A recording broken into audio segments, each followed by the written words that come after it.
yang terbiasa gibah saat di dunia dan dia tidak bertobat, maka di akhiratnya langsung dihidangkan makanan yang terbuat dari bangkai orang yang digibahkan itu. Haus, nih minum nanah. Masukkan, ayo angkat, masukkan, angkat. Lapar, buang. Demikian seterusnya. Jadi awas, hati-hati. Di dunia dia dibuat tidak tentram karena orang yang gibah itu nggak akan pernah tenang. Nggak akan pernah tenang. Dan di akhirat dia akan dibuat oleh Allah semakin merasa tidak gelisah dan tidak akan pernah tentram untuk selamanya. Nih saya kasih gambaran ya, maaf ya. Kalau ada orang gibah bisa membicarakan seseorang dengan niat untuk merendahkannya. Begitu dibicarakan itu baru disebutkan namanya dengan niat tadi, itu sudah memindahkan pahala. Di hadis Muslim, pindah pahala. Ya. Misal Anda bicarakan, jangan Anda lah, orang lain ya. Bisa bicarakan yang lain, begitu dibicarakan disebut namanya. Itu Adi Hidayat tuh. Ya, baru Adi Hidayat tuh. Ustadz bid'ahnya belum disebut. Ya. Itu Adi Hidayat tuh, ya. Begitu disebutkan Adi Hidayat, itu langsung pindah pahala dia kepada saya. Rasulullah SAW bersabda, "Inna akhwafu ma akhafu alaikum hadha." Hal yang paling saya takutkan bagi kalian ini. Dan Rasulullah pegang lidahnya. Ini bagian yang paling bahaya dalam badan kita. Kenapa? Karena lidah kita ini kita bisa gunakan untuk zikir. Lidah kita ini kita bisa gunakan untuk salawat. Lidah kita ini kita bisa gunakan untuk baca Al-Quran. Dan lidah kita ini kita bisa gunakan untuk gosip, ya, betul? Kita bisa gunakan untuk menyakiti orang lain. Kita bisa gunakan untuk membicarakan dan membahas urusan orang lain. Kita bisa gunakan untuk membahas aib orang lain. Tergantung penggunaannya. Lidah kita sama, mau gunakan untuk zikir atau mau gunakan untuk gosip. Yang menggunakan untuk zikir beda apa? Tempatnya di akhirat dengan orang yang menggunakan lidahnya untuk gosip. Maka kata Rasulullah SAW, bagian yang paling bahaya dalam badan kita ini adalah lidah kita. Yang susah ini. Dalam mengumpat ini biasanya akan menjadi marak kalau banyak yang dengar atau banyak yang merespon. Jadi bagi untuk berusaha mencegah mengumpat adalah bermula daripada orang jangan ridha atau jangan mahu dengar orang lain mengumpat. Lama-lama yang mengumpat dia berhenti sendiri. Pasal apa? Pasal tak ada yang dengar. Selagi ada telinga yang dengar, mengumpat tu jadi makin sedap. Wahada bahagian daripada zallatul lisan, maksiatnya lidah adalah mengumpat. Memang bukan perkara yang mudah, sebabnya hari-hari di sekeliling kita ini banyak mengundang kita untuk lidah ni bercakap. Oleh hada kalau dalam kata law kana al-kalamu min fiddah fas-sukutu min adh-dhahab. Kalau boleh pembicaraan itu dinilai dengan perak, maka diam itu adalah nilainya sama dengan emas. Ya Allah, kita tak pernah kira berapa kali satu hari kita umpat orang. Nas'alullah lana wa lakum al-afiyah. Ya Allah, mudah-mudahan Allah jaga lisan ini daripada mengumpat orang lain. Mudah-mudahan kalau nak mengumpat, kata Sayyidina Hasan Al-Basri, dia mengatakan, kalau saya boleh umpat orang lain, saya akan umpat ibu saya. Nak ghibah ibunya sendiri. Masalah apa? Pasal orang kalau mengumpat orang lain, yang diumpat tu yang diceritakan keburukannya, dia dapat pahala yang mengumpat. Kalau saya kena bagi kebaikan saya kepada orang, saya bagi kepada ibu saya, baik saya umpat ibu saya, dia dapat kebaikan saya, kenapa mesti bagi kepada orang? Dan Sayyidina Hasan Al-Basri beritahu, beliau diumpat oleh orang lain. Oh, jom kita bawa hadiah, ambil buah-buahan apa pergi ke rumahnya. Jazakallah khair, terima kasih.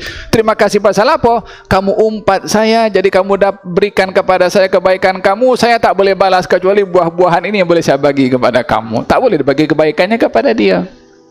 Ruginya orang mengumpat. Apa orang dapat orang mengumpat? Puas hati yang tertipu. Sudahlah rugi pahala dikasih kepada dia, dia dah geram kepada orang tu kan, dia geram, tapi pada masa yang sama dia bagi pahala kepada orang itu. Dengan apa? Dengan mengumpat kepada orang yang dia geram kepadanya. Mengumpat ini dosa besar. Tak. Sehingga Nabi kata pada malam Isra' Mi'raj, dia berjalan dengan Jibril, dia tengok orang makan mayat, duk khumu. Kau gigit mayat. Gigit mayat. Makan. Lepas tu telau mutah habis. Dah mayat makan. Jadi tanya Jibril, "Ya Jibril, ni apa ni? Benda hal ni?" Tapi Nabi tak cakap Terengganu, cakap Arab. Nak pendek cerita. Kata Jibril AS, ini mereka orang yang mengumpat. Jadi sama dengan dalam Quran, ayuhibbu ahadukum an yakula lahma akhihi maita fakaritumu. Adakah kamu, salah seorang siapa daripada kamu suka makan daging saudaranya yang meninggal dunia? Toki kita mati, kita pakat gigit belaka. Wak burger, ketang. Fakaritumu, pasti kamu benci, tak suka belaka. Betul tak? Siapa dengar buruk orang, siapa bercakap buruk orang, mula pada hari itu seluruh amal soleh dia batal. Amal jahat dia masih ada. Amal soleh dia kita bagi ke orang yang kita kata. Kita bukan orang hebat, cuma kita rasa kita hebat. Tuan-tuan, mulut yang berselawat inilah mulut yang mengumpat orang lain. Mulut yang membaca Al-Quran inilah mulut yang sama, mulut yang menghina orang lain. Mulut yang membaca Fatihah di dalam sembahyang, mulut ini juga yang memaki orang lain. Mulut yang bertasbih inilah mulut yang sama, mulut yang membuka aib orang lain. Kejahatan itu masih kita amalkan sehingga sekarang. Apakah balasan orang yang mengumpat? Mengumpat ni ada dua. Satu mengumpat yang haram, dua mengumpat yang harus. Mengumpat yang haram itu berdosa. Nah, jadi apakah hukumannya? Hukumannya itu semua yang banyak dosa bila ditimbang, go to hell, masuk neraka belaka. Bila sebut neraka, azab lah. Nampak lagi. Sama ada mengumpat, memperasuah, mempencuri, perapak, penyamut, masuk neraka, dibakar belaka. Neraka ni api. Nar tu api dah. Antara azab yang dia akan lalui sebelum masuk neraka ialah dia bangun dalam keadaan makan mayat. Dan ini dipertontonkan kepada Nabi SAW. Nabi tengok satu kumpulan orang yang makan mayat. Mayat itu saudara mara dia. Pakat terik peha, berau makan mayat. Terik hidung, terik telinga, pok darah dia sendiri. Sebab tu Allah buat satu sindiran kepada kita. Ayuhibbu ahadukum an yakula lahma akhihi maita. Tak? Adakah kamu suka kalau kamu makan daging saudaramu yang baru meninggal dunia? Pakai tu, tentu kamu tidak suka. Ghibah membicarakan keburukan manusia, itu sesuatu hal yang sangat mengerikan hukumannya. Baik di dunia, baik dalam kuburan, baik di padang mahsyar pada hari kiamat, ataupun di neraka. Orang-orang yang kemudian memakan bangkai saudaranya, atau dengan istilah lebih singkat disebut ghibah. Dzikraka akhaka bima yaqra, menceritakan aib saudaramu yang kalau dia dengar dia tidak suka. Maka Anda diancam dengan ancaman 4 ini. Di dunia Anda akan dihinakan Allah dan dihinakan manusia. Dikubur sebagaimana hadis di mukaddimah tadi, bahwa Anda akan mendapatkan siksa kubur dengan siksa yang luar biasa. Dicakar-cakar wajah Anda, dan yang mencakar bukan orang lain, diri sendiri, sampai rusak wajahnya. Kemudian di padang mahsyar, sebagaimana hadis tentang masalah muflis, orang yang bangkrut umat ini, yang membawa pahala di hadapan Allah Subhanahu wa ta'ala dengan pahala yang sangat besar, tapi kemudian pahala itu hilang karena kezaliman yang kita lakukan kepada manusia, salah satunya ghibah. Kemudian di neraka Allah mengatakan, wailun likulli humazatil lumazah. Di sini Allah Subhanahu wa ta'ala mengancam dengan kata-kata wailun. Wailun itu sebuah wadin fi jahannam, syadidul zulmi wal qa'ri wal natan. sebuah lembah di neraka jahanam yang sangat gelap, sangat dalam, sangat busuk, yang jahanam jadi ketakutan dengan lembah ini dan selalu berlindung kepada Allah dari lembah itu. Subhanallah. Ma'asyiral muslimin yang dimuliakan Allah Azza wa Jalla. Jadi ghibah itu dosa yang sangat besar, bukan dosa kecil. Dosa besar. Makanya Imam Az-Zahabi rahimahullahu ta'ala memasukkan ghibah itu dalam kategori dosa besar dalam kitabnya Al-Kabair. Ya, karena memang dampaknya luar biasa. Ma'asyiral muslimin yang dimuliakan Allah Azza wa Jalla. Suatu ketika Nabi SAW sedang duduk-duduk. Dan ini jadi ceritakan oleh Jabir bin Abdullah radhiyallahu anhu. Kata dia, kunna julusun inda Nabi SAW. Kami duduk bersama Nabi SAW. Fartafa'at raihatun kariha. Tiba-tiba tercium bau busuk. Bau yang tidak menyenangkan. Maka Nabi SAW bertanya, tahukah kalian bau busuk apa ini? Maka sahabat Nabi SAW mengatakan, Allah wa rasuluhu a'lam. Allah dan Rasulnya yang tahu. Maka Nabi SAW mengatakan, hadhihi ra'ihah alladzina yaghtabuna an-nas wa yaqauna fi a'radihim. Tahukah kalian bau busuk apa ini? Bau busuk ini adalah muncul dari orang-orang yang suka menggibah manusia dan suka merobek kehormatan manusia. Memang akhlak seorang muslim itu al-muslimuna man salimal muslimuna min yadihi wa lisanihi. Seorang muslim itu orang yang selamat muslim yang lain dengan lisan dan tangannya. Itulah seorang muslim. Kalau Anda belum bisa menyelamatkan orang lain dari lisan Anda, berarti Anda diragukan keislamannya. Nabi SAW dalam hadis yang dikeluarkan Imam Bukhari dalam Adabil Mufrad dan juga dicantumkan dalam sahihnya. Ketika ada seseorang datang kepada Nabi SAW bertanya tentang seorang ibadahnya wanita yang sangat luar biasa, akan tapi memiliki kekurangan.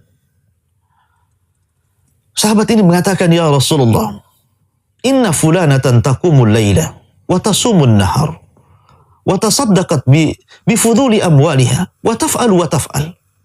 Rasul, ada seorang wanita rajin sholat malam, rajin puasa sunnah, rajin bersedekah, rajin berbuat kebaikan dan kebajikan ini dan itu.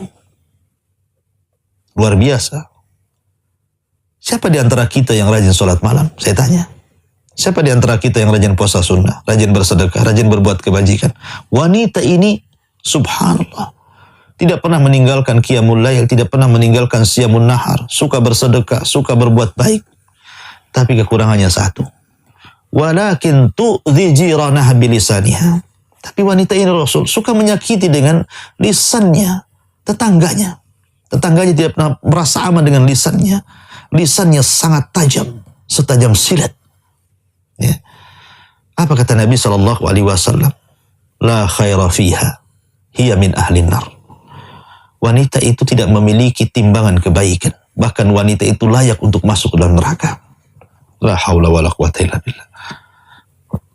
Rupanya sholat malamnya, puasa sunnahnya, sedekahnya, kebajikannya tidak bisa menghalangi wanita ini untuk masuk ke dalam neraka.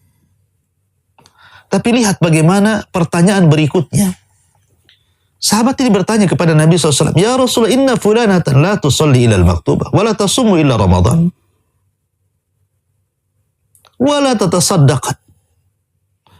Ada seorang wanita, dia tidak pernah sholat kecuali yang wajib. Dia tidak banyak puasa sunnah kecuali Ramadan. Dan dia tidak banyak bersedekah. Walakin la tu'di jiranah bilisaniha. Tapi lisannya dijaga. Tidak pernah menyakiti tetangganya. Tidak pernah membuat tetangganya tidak aman dari lisannya. Maka Nabi SAW mengatakan, hiya min ahlil jannah.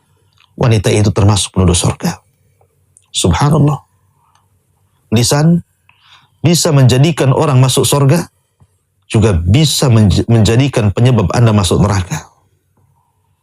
Makanya ketika Mu'ad bin Jabal mengatakan, ya Rasul, apakah lantaran lisan-lisan kita akan diadab di hadapan Allah? Maka Rasul marah dan mengatakan, sakilatka umuka ya Mu'ad, wa hal yakubun nas fi nari jahannam illa hasaidu alsinatihim. Mu'ad, celaka engkau wahai Mu'ad. Bukankah kebanyakan manusia terjerembab ke dalam api neraka itu lantaran dosa lisan-lisan mereka? Oleh karena itu, ma'asyiral muslimin, para pendengar, para pemirsa, jagalah lisan kita. Rasul pernah menasihati sahabat dengan mengatakan, kufa angka hadha, dan mengisyaratkan kepada lisannya, kufa angka hadha, jaga ini, jaga ini. Karena kalau kita lihat dari anggota badan kita ini, dari atas rambut sampai ke ujung kaki, yang banyak melakukan dosa itu adalah lisan. Lisan itulah yang banyak melakukan dosa. Oleh karena itulah maka Nabi SAW sangat menganjurkan agar lisan ini memperbanyak zikir, bukan kemudian menyebut-nyebut keburukan manusia. Ma'asyiral muslimin yang dimuliakan Allah Azza wa Jalla. Sebab kalau kita melihat di masyarakat kita ini, penyakit ghibah, baik bersumber dari hasad, dengki, dendam, dan yang lainnya, itu sudah biasa. Dan terkadang, maaf, seorang kafir atau orang-orang kafir selamat dari lisan kita, tapi saudara kita muslim tidak selamat dari lisan kita. Kita punya tetangga, sebelah kafir, sebelah muslim. Si kafir ini bisa selamat dari lisan kita, tapi mukmin yang lain tidak selamat dari lisan kita. Atau lebih jauh lagi, orang jauh selamat dari lisan kita, orang dekat pula tidak selamat dari lisan kita. Ikhwatu fid din yang dimuliakan Allah Azza wa Jalla, Rasul mengatakan, man kana yu'minu billahi wal yaumil akhir falyaqul khairan aw liyasmut. Siapa yang beriman kepada Allah dan hari akhir, jagalah lisan, santunlah dalam bicara. Kalau tidak bisa maka diam. As-sumtu najah, diam itu selamat. Ya.